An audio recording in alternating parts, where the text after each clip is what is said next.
Сәттілік пен тәуекел. Сәттілік пен тәуекел егіз ұғым. Екеуі де шынайы өмірде қолың жеткен әрбір жетістікті жеке талпыныстан өзге күштер басқарады деген ақиқаттан туындайды. Өзіңнің де, өзгенің де табысын бағалаған кезде Нью-Йорк университетінің профессоры Скотт Гэллоуэйдің айтқан мына бір сөзін жадыңда ұста. Еш нәрсе көрініп тұрғандай, ерен жақсы да емес, өте жаман да емес. Билл Гейтс әлемдегі компьютері бар аз ғана орта мектептің бірінде оқыды. Сиэтлге жақын маңдағы Лейксайд мектебінде компьютердің қайдан пайда болғаны жайлы оқиғаның өзі қызықты. Билл Дугал Екінші дүниежүзілік соғыс кезінде әскери теңіз флотында ұшқыш болды. Соғыстан кейін ол орта мектепте математика және жаратылыстану пәнінен сабақ берді. Ол нақты тәжірибесіз, тек қана кітап оқу жеткіліксіз деп есептеді. Кейін колледжге барғанда түк білмей отырмай, компьютерден аз да кем хабардар болуымыз керек екенін түсінді деп еске алады Microsoft'ты құрастырушылардың бірі Пол Аллен. 1968 жылы Дугал компьютермен уақыт өткізу үшін Лейксайд мектебінің аналар клубына General Electric мейнфреймінің терминалына қосылған Teletype Model 30 компьютерін жалға алу үшін жыл сайын $3000 бөлініп отырса екен деп өтініш жазды. Уақыт өткізу туралы идеяның бәрі 1965 жылы туды, дейді кейінірек Гейтс. Біреу көрегендік танытты. Көптеген университеттердегі аспирантура бөлімдерінің өзінде Билл Гейтстің 8-ші сыныпта көрген компьютерінің өзі болмады. Биллге ол жеткіліксіз еді. 1968 жылы сыныптасы Пол Алленмен кездескен кезде Гейтстің жасы 13-те болған. Алленмен мектептегі компьютер десе, ішкен асын жерге қоятын. Сөйтіп, екеуі тез тіл табысып кетті. Лейксайдтағы компьютер үйрену сабағы жалпы сабақ жоспарына кірмейтін. Ол дербес оқу бағдарламасы еді. Билл мен Пол бос уақытының бәрінде мектептен кейін түн ортасына дейін демалыс күндерінде шығармашылыққа еркіндік беріп компьютермен айналысатын.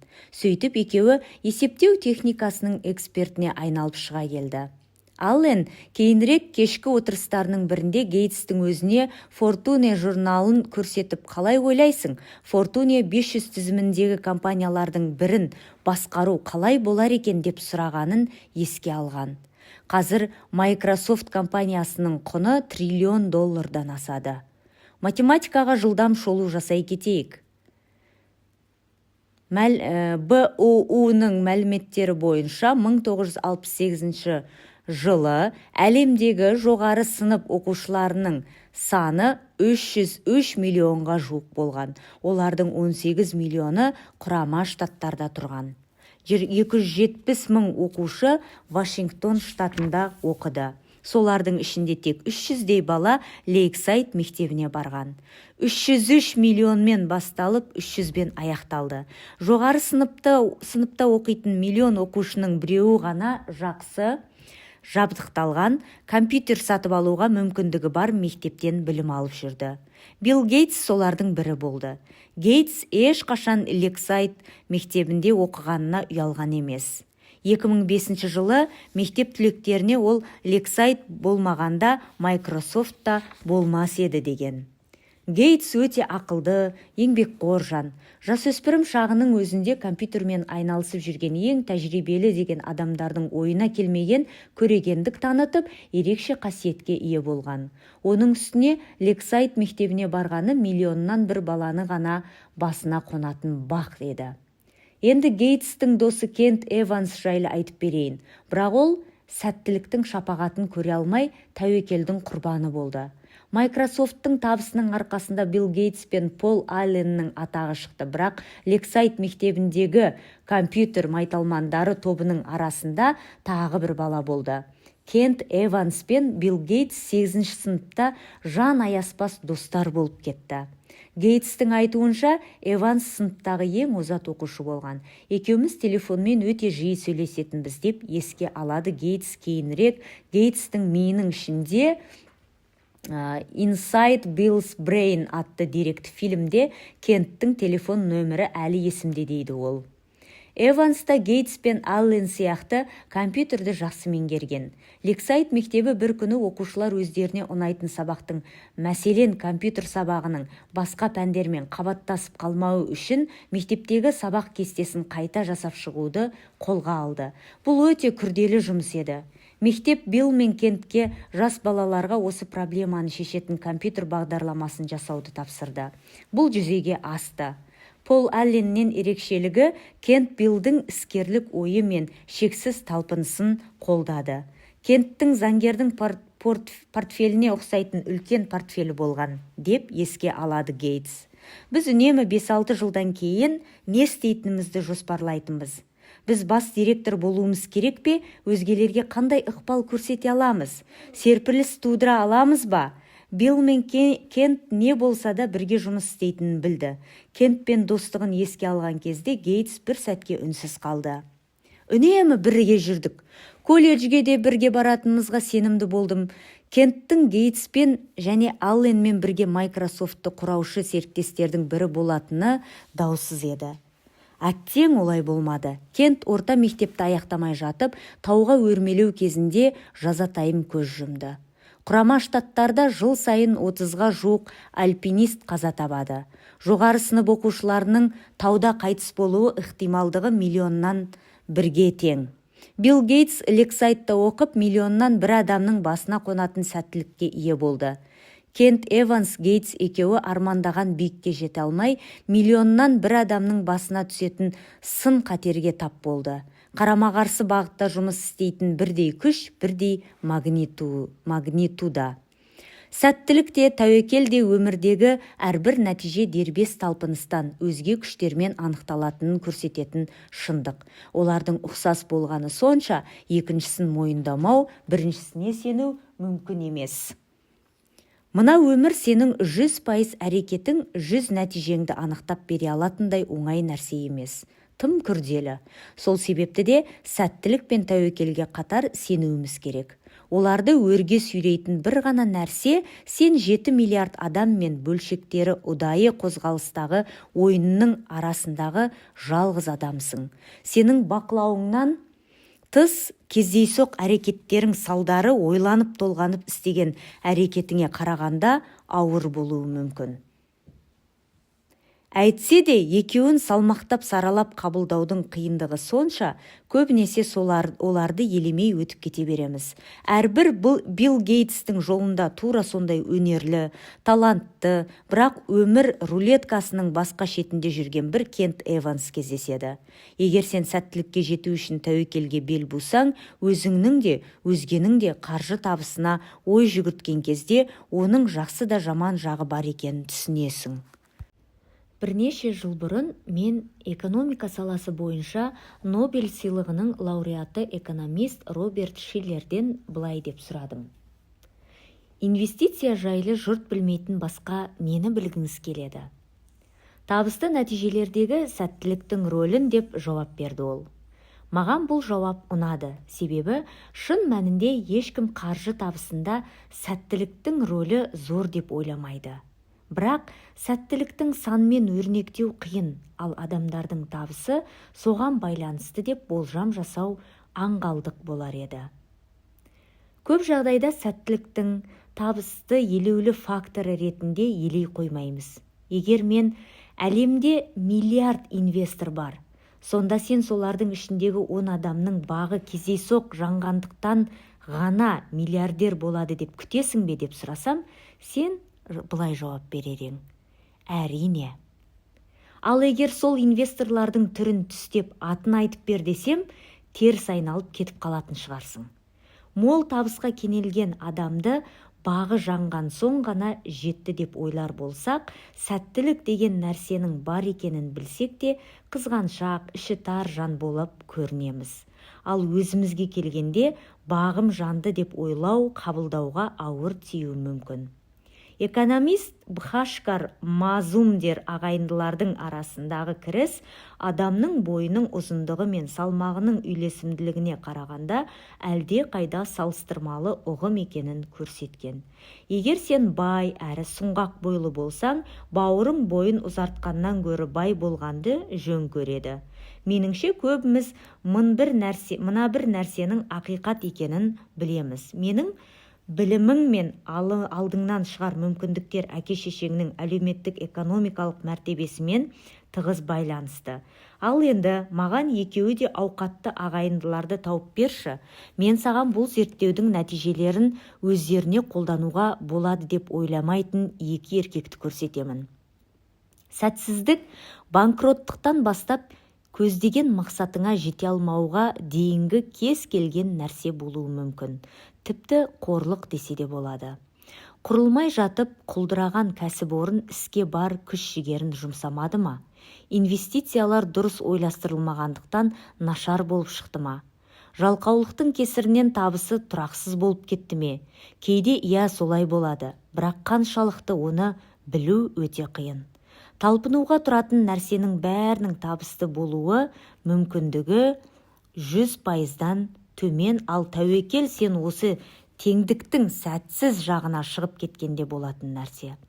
Сәттілік жағдайындағыдай, егер біз нәтиженің қай бөлігінің ойланып толғанып қабылдаған шешім болғанын, қайсы бөлігінің нар тәуекел болғанын анықтауға тырыссақ, жағдай тым қиын, тым ретсіз, тым күрделі болып кетеді.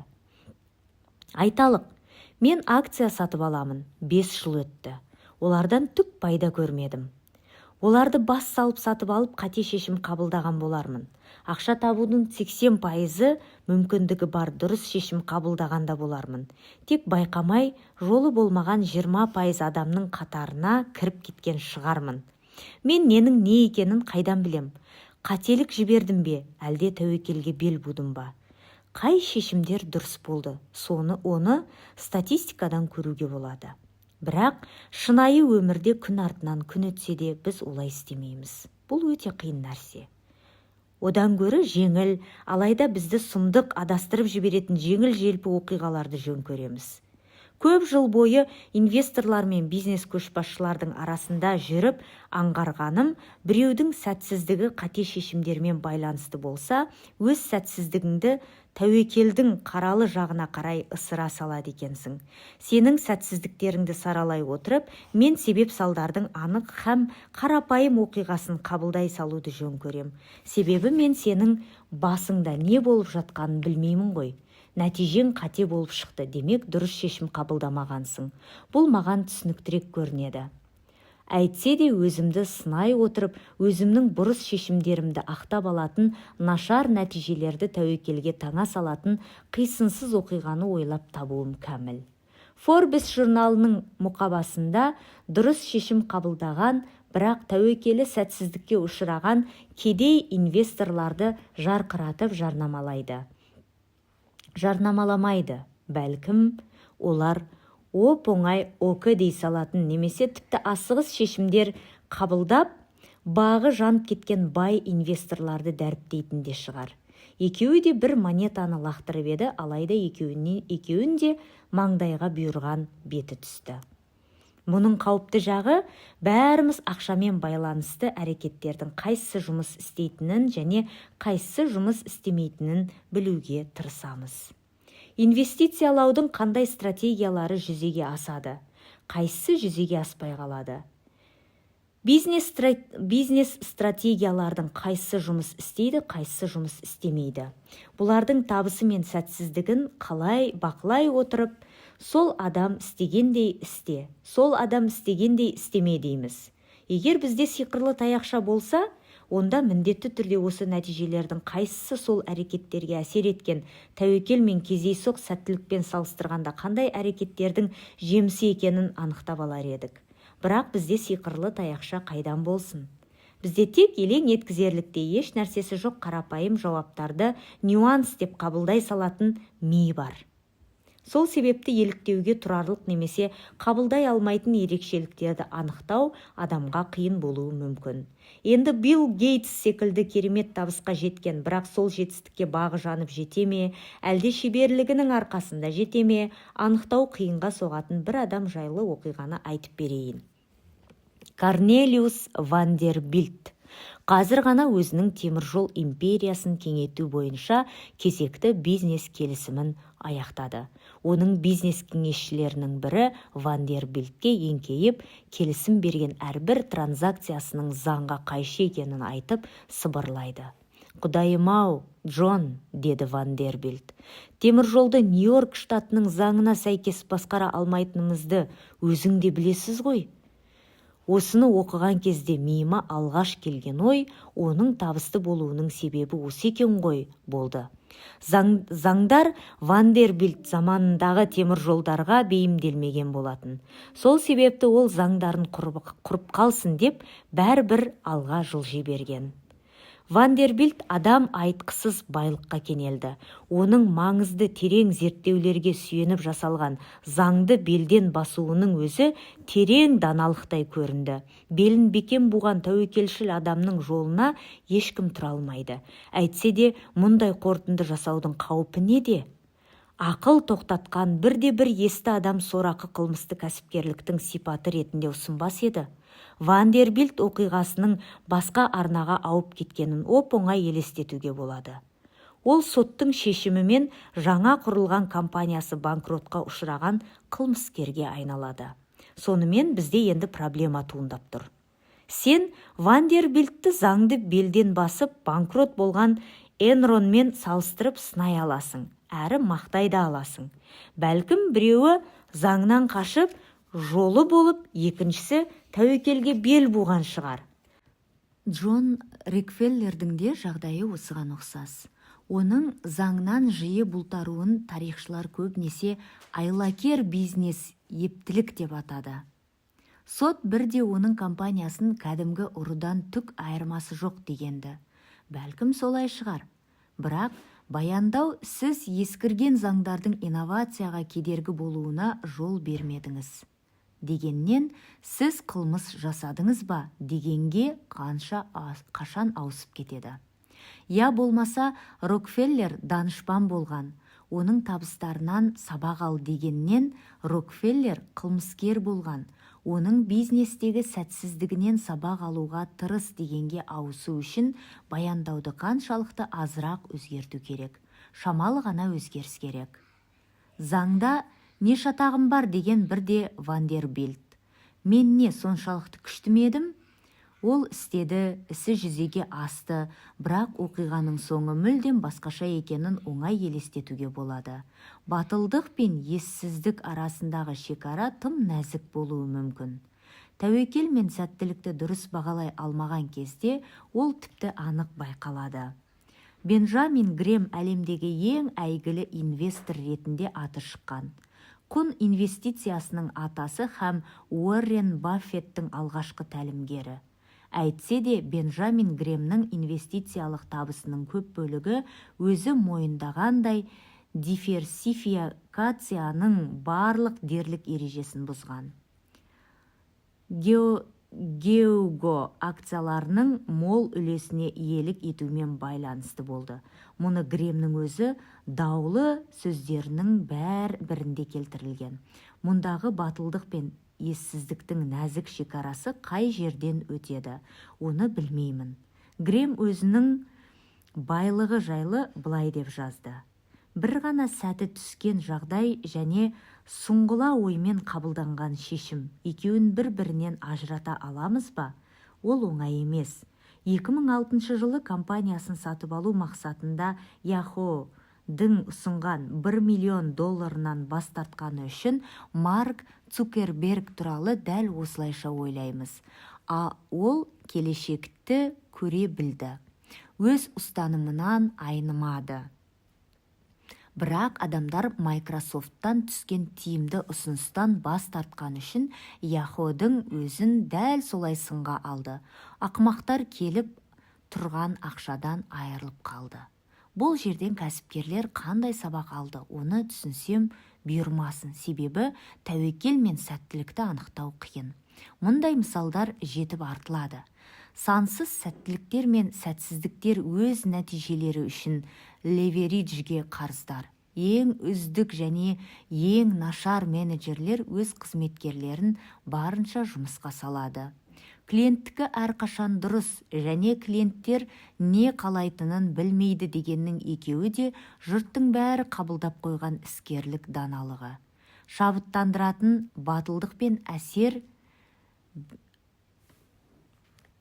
ессіздіктің арасындағы шекараның ара қашықтығы бірнеше миллиметр ғана және тек өткенге көз салу ақылы ғана көрінеді. Тәуекел мен сәттілік егіз ұғым.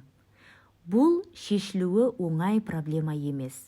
Сәттіліктің, ептіліктің және тәуекелдің не екенін анықтаудың қиындығы ақшаны қалай дұрыс басқару керек екенін білуге тырысқан кезде алдымыздан шыға беретін ең үлкен проблема. Бірақ мына бір-екі нәрсе ғана саған дұрыс бағыт-бағдар береді. Біреуді мақтап табынған кезде абай бол. Біреуге менсінбей қарап оған ұқсамауға тырысқанда абай бол. Немесе нәтиженің 100% тек талпыныс пен шешімдердің арқасында жүзеге асты деп есептеген кезде абай бол. Ұлым дүниеге келгеннен кейін мен оған былай деп хат жаздым. Кейбір адамдар білімге құштар отбасыда дүниеге келеді. Керісінше де болуы мүмкін. Кейбіреулер экономикасы гүлденген кәсіпкерлікке қолдау көрсететін елде туады. Басқалары соғыс пен кедейліктің ортасында дүниеге келеді. Мен сенің табысқа жеткеніңді, сол табысқа лайық болғаныңды қалаймын. Бірақ есіңде болсын, табыстың бәрі табанды еңбекке, кедейліктің бәрі жалқаулыққа байланысты емес. Басқа адамдарды оның ішінде өзің де сынаған кезде осыны ұмытпағайсың. Сондықтан нақты адамдар мен тақырыптық зерттеулерге азырақ көңіл бөліп, ойыңды жалпы заңдылықтарға көбірек шоғырландыр. Жеке тұлғаны зерттеу қауіпті болуы мүмкін. Себебі біз көбінесе ерекше мысалдарды, миллиардерлерді, бас директорларды немесе жаңалықтарда жар сала айтылатын жаппай сәтсіздіктерді қарастырамыз. Ал ондай мысалдардың күрделі екенін ескерсек, оларды басқа ситуацияларға қолданудың реті келе бермейді. Ерекше нәтижелер көбірек болған сайын, оны өз өміріне сабақ ретінде қолданудың ықтималдығы да төмендей түседі. Себебі олардың нәтижесінде сәттілік немесе тәуекел соңының бірегейлігі ықпал етуі мүмкін. Сен сәттілік пен сәтсіздіктің ортақ заңдылығын іздей отырып, әрекетке жетелейтін тұжырымдарға жақындайсың. Заңдылықтар неғұрлым кеңірек тараған болса, оларды өміріңе қолдану соғұрлым жеңілдеу болады. Уоррен Баффеттің инвестициядағы табысына еліктеу қиын, себебі оның нәтижелерінің ерекше болғаны сонша, оның өмір жолындағы сәттіліктің рөлі өте жоғары болуы әбден мүмкін. Ал сәттілік деген еліктей алатын нәрсе емес. Алайда өз уақытын басқара алатын адамдар әдетте өмірде көбірек бақытты болады. Олардың өмірін көз алдыңда бақылай аласың. Сол себепті оларға еліктеп бір нәрсе істеуге болады. Бұл туралы 7-ші тарауда айтатын боламыз.